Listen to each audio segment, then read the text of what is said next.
Fighters are normally terrible at promoting fights and marketing themselves. Even boxing promoters are generally bad at promoting fights. They'll put a press conference on and kind of hope for the best. But what we're seeing from Dillon Danis on his up-and-coming fight with Logan Paul is a type of marketing and selling a fight that I've never seen before. He's absolutely roasting Logan Paul's new fiancée all over social media. And I've always said that fighters need to learn marketing. They need to learn how to sell fights, because if you do that, more people will want you to box on their shows and you'll make more money. But do I think the type of marketing that Dillon Danis is doing is great, or has he went one step too far like a lot of people saying? Well, I'm going to tell you that and how I think the fight will go. But first, I just want to talk about the type of things that he is posting in case you've not seen it. And you can see these tweets right here that is really breaking the internet. Everyone is talking about it. And to be honest, every time I go on Twitter, which is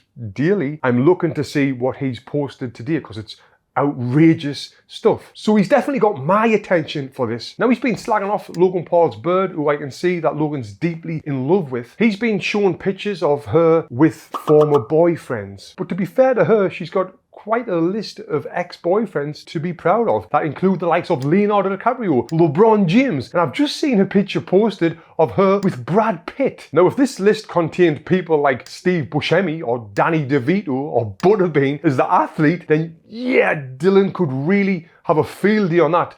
But Brad Pitt and Leonardo DiCaprio? Come on, son.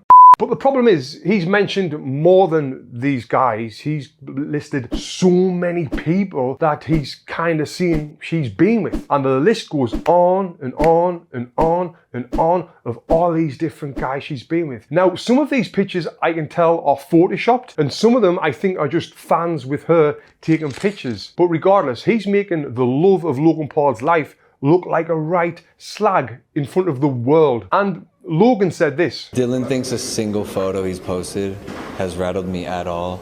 He's a dumbass. But surely he is rattled, right? I've got a strong mind, and if someone was slagging off my wife or someone I loved so much in front of millions of people, that would affect me. But I guess Logan, on the other hand, he's not just a regular person. He's not just a YouTuber anymore. He's a household name worldwide that's been through a lot of crap in his life. So maybe he has developed a thick skin as thick as this mitt, and it's just not affecting him. But honestly, it's hard to believe that it's not, because I don't know what Logan's conversations are like with his missus at night, because it's making her look bad, and he loves her, so the last thing he wants to do is make her look bad, and it is. So I don't know. Now, I don't know Dillon Danis personally, but what it looks like from the outside looking in, that he's just a huge media whore. He loves attention. He loves growing on social media. He loves being in the spotlight. And generally about being a fighter, and to be known as a fighter, you would think that you've got to fight right, but he's not even fighting and he's getting this reputation. But he is, as far as I know, a world-class jiu-jitsu competitor, which is night and day, completely different to boxing. And he also had a couple of MMA fights in Bellator, which now I highly respect, because that's just a different level altogether. And I'm going to review them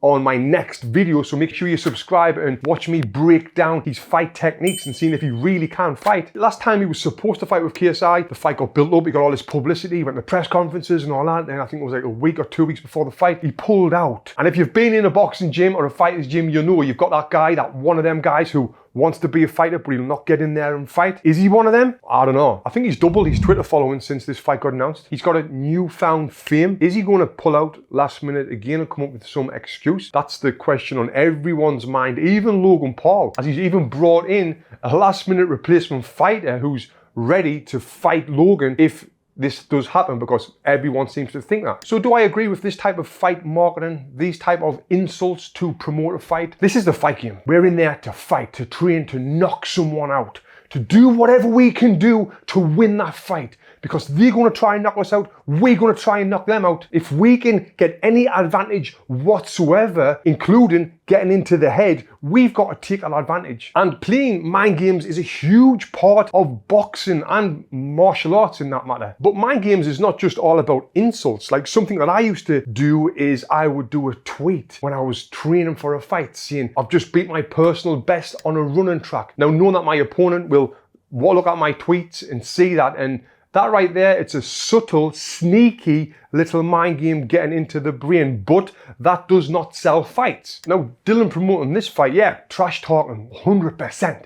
It will sell the fight. Now, there's a lot of reasons why Logan's under the spotlight right now. Dillon could have used them as ammunition to also build the fight. But talking like this about his missus, I think it's totally out of order and you should not do that. It's kind of an unspoken rule in boxing. You don't slag people's families off, their wives, their kids, and that sort of thing. You talk about how crap they were in their last fight, how you're going to absolutely destroy them in the ring, how they can't punch hard, how they're weak, how they're skinny, how they're overweight, how they've got a weak mind, how their trainer is absolutely useless. You know, all these other things that we see to get into the opponent's mind, but definitely you don't be slagging off someone's missus like that. I really think that's a scumbag move.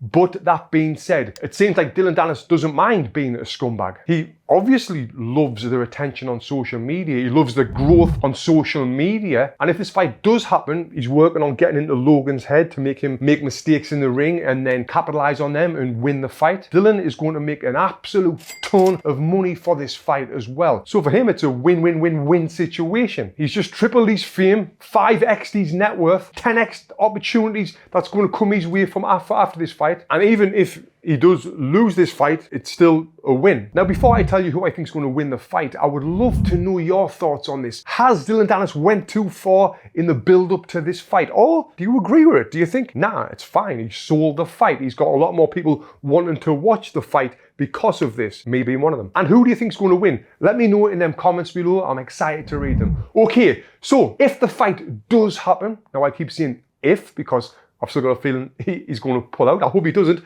but I've got a feeling he will. I think it's a win for Logan Paul. He's got a great trainer in Coach Milton, whereas as far as I know, Dillon Danis hasn't even got a trainer yet or a training camp. He said on an interview recently that, you know, he's looking around to see if he's going to work with. Now, Conor McGregor has said that he's going to work with him, which will be great for him if he does, but how much time is Conor going to give him? I don't know. But even if Dillon Danis does get knocked out, he's going to say, well, I'm not a boxer, I'm a jiu-jitsu guy. And he's going to be laughing all the way at the bank. Can Dillon Daniels really fight? Well, click here and find out because I'm going to break down his fights. Click here.